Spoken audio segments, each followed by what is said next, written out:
Hello and welcome to the show. I am here on Project Cars 2, tackling a snowy Nurburgring once more.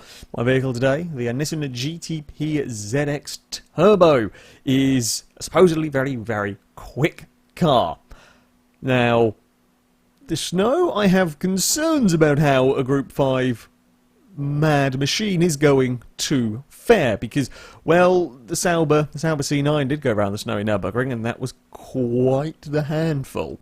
That was quite the handful indeed. This could be similar. I also do love that it's almost got a trailer on the back for the wing. It's a mad way they've put the wing on the back of this car. I love it. Don't get me wrong. I mean, you can see where the brake plates are, where it would normally finish, and then it's got this huge jutty out bit. I mean, like, the side bits of the wing, whatever the technical term is for those, I don't know. They're probably the largest on this car of any vehicle I have ever seen, which is a mighty wing is probably good. I say it's definitely good when it comes to a snowy Nürburgring. 900 horsepower is, well, a lot. That's a lot. But the fastest cars that we have had have tended to be the 500-600 horsepower LMP cars, with the exception of the 900 horsepower all-wheel drive time attack car, but that was all-wheel drive. And well, a time attack car had all sorts of fancy aero on it as well. So I'm gonna be curious to find out how the ZX Turbo here does. I'm gonna be curious, indeed. Of course, not only do I have to put the turbos up to 100%, what I have actually done beforehand, but I will show you, I will prove the turbos are up at 100%, which is always scary on cars like this, and I have got just a single lap. One time around the Nürburgring to try and go as fast as possible. If this car is controlled, composed enough, maybe it does stand a chance of getting towards the, well, fast vehicles. But it's a pretty big maybe. So we'll go tuning setup, edit setup, just to show that we have got, there we go, 100% boost pressure on our car. So that's a lot. That's going to be a lot of the turbo. I don't actually know if the 900 horsepower is on full turbos or whether it's on the 50% setting that the car is by default. This could have more than 900 horsepower.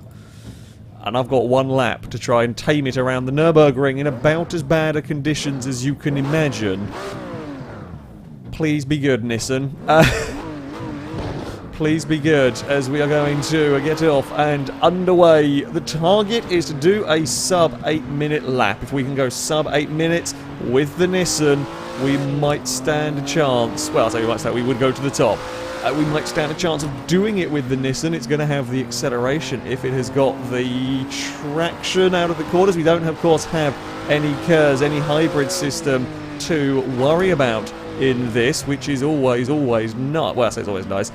We won't have a temporary all-wheel drive system or the Toyota system that was it was just an oversteering machine. So we don't have that to worry about. But then, of course, the Bentley didn't have to worry about all-wheel drive and electrical energy, and that was the car that kind of leapt the times forward around here. This so far is going pretty well. God, the traction of this is mad. This is. That just goes.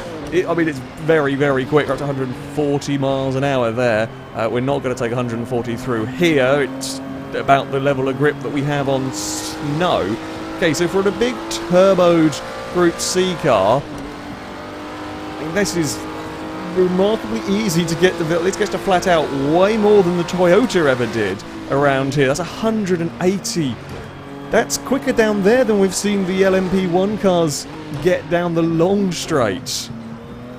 However, we've got to survive a lap. We've got to survive to the main straight here. It's got to survive all the way until then. I'm already impressed. I am already impressed with this vehicle's just level of grip. The fact that I'm getting to full throttle. Okay, sure, we are in, fifth gear, which is always going to help. I don't think we could get to full throttle in first, particularly. I think that would spin all of its power away and we'd have a big crash. We might have to go down to first through here, but it's not actually as oversteery as the Toyota was full stop. In fact, we're getting up towards, okay, it wasn't full throttle, but we're getting up towards the red line. The turbos on this are bloody well set up, because there is not, you know, the Sauber C9, there was a sudden kick as the turbos come in. The Sierra was near undrivable with the turbos, because it was literally a switch. You got to whatever, I can't remember what revs it was on in the Sierra, but you got to that and sudden power and sudden spin. This doesn't do that. This does not do that at all. There isn't limitless levels of rear end grip. There's just a couple of times where the back end has been on the verge of letting go. It's a couple of times. So yeah, trying to push this car too hard. Again, we're still on snow. We're still on snow through here. There is not limitless levels of grip, and trying to push this car too hard is going to result in a spin. And I could easily spin it with the throttle if I'm an absolute moron. But that's a lot easier than I thought a Group 5 car was going to be. As we'll get out the other side, stick some more power down. I'm impressed. I am very, very impressed. Can we carry? That's a lot of speed through there, but you're also asking.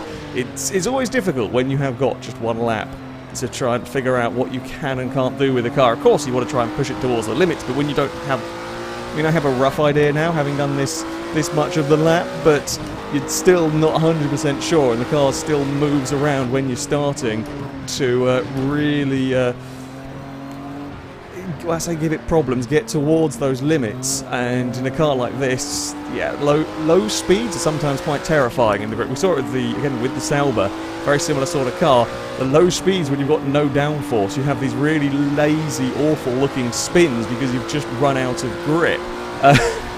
You've got no downforce working, and on snow there's not much grip at all, so yeah, we've got to be a little bit wary of that, but the confidence I have to just stick my foot down and do 180 in places where, well, most cars can't even get to 140 is remarkable. The front end does get turned in nicely. It is, yes, ever so slightly erring on the side of oversteer, but that all being said, it's not the worst oversteery car. It's not the snappy, horrible, impossible to deal with oversteer like you get with the Formula A car. That thing was very much insane levels of front grip and nothing at the back, so you just couldn't turn. You turn into a corner and had to immediately countersteer because the back was doing something weird.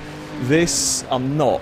This, the back end will let go, but we can also, you know, maintain speed, maintain composure around these turns in a very impressive manner.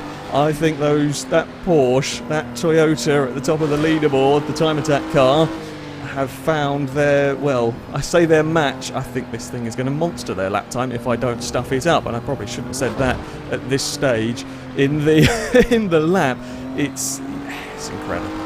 It really is. We're at 5:14. I'm pretty sure this is by far and away the furthest we've been around the track at 5:14 here. Now, this is the section where the Group C cars can get a little bit, and anything that relies on some downforce can get a little bit unstuck. These downhill braking zones and the very, very slow nature of the corner, all of the corners really coming up, are where we can get some big slides, especially in a car with 900 horsepower and a small tendency to oversteer.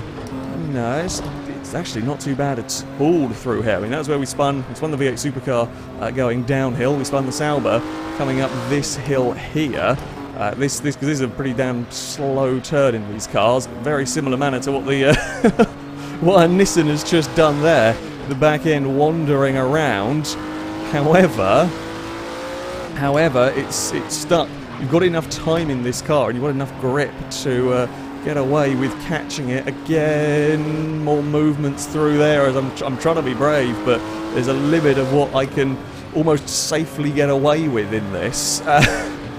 We're going to, again, be quick down here. Don't really want to clobber the curbs. That's when you're going to do... Well, that was a small heart attack moment right there for the Nissan.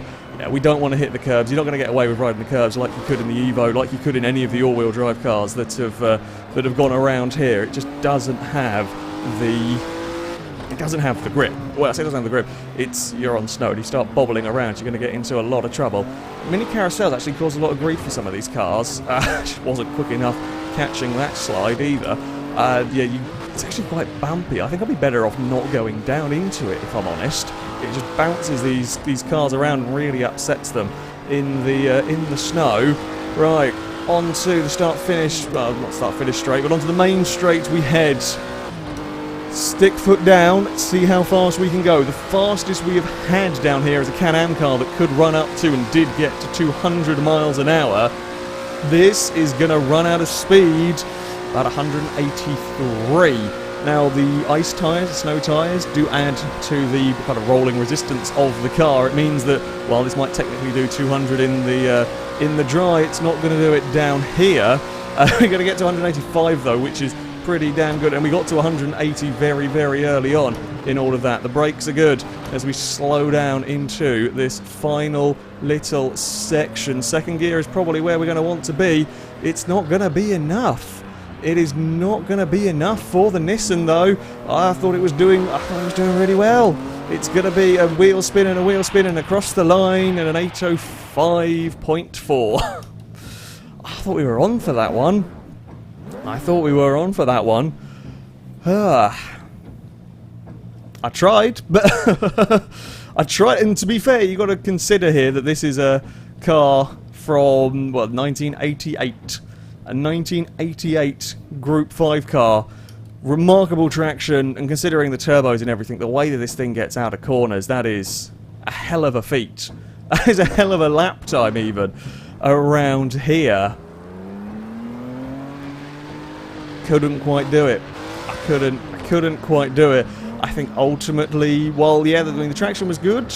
I felt like the traction was perhaps a little better than the likes of the Audi and the likes of the Toyota. Perhaps my confidence with it through the corners, with the back end still being a bit lively. I mean, you saw how it would let go. We bobbled across a curve. Yeah, we did get a little. There was a small mistake through the mini carousel, but that's certainly not 5 seconds worth of small mistake through there. It's yeah, it's a good car, and for a Group 5 car, or an IMSA GTP car with big old turbos and rear-wheel drive, you're always terrified of those doing silly things around the snowy Nurburgring, and it didn't. But it is only going to go into the leaderboard's just crashed on my phone. Thank you, phone. It's gonna go. We'll have to settle for 4th. It cannot beat the Porsche or the Toyota. The Evo 6 Time Attack car will beat it. You know, that's all-wheel drive and 900 horsepower as well, so it's done well. It beat the Bentley Speed 8, beat the Mini Rallycross car, beat the Ford GT, the GTE Ford. So, yeah, I mean, an 805 for this sort of car, I'm not too displeased with that. Not too displeased with that. Maybe a little bit more grip when it comes to the old turns would be nice. I mean, the fact that we got like 180 down here is good going, but yeah, overall it might just have lost too much through the corners. That was good fun though. That's, yeah, surprisingly capable vehicle. That though is going to be it for this video. Thank you very much for watching, and until next time, goodbye.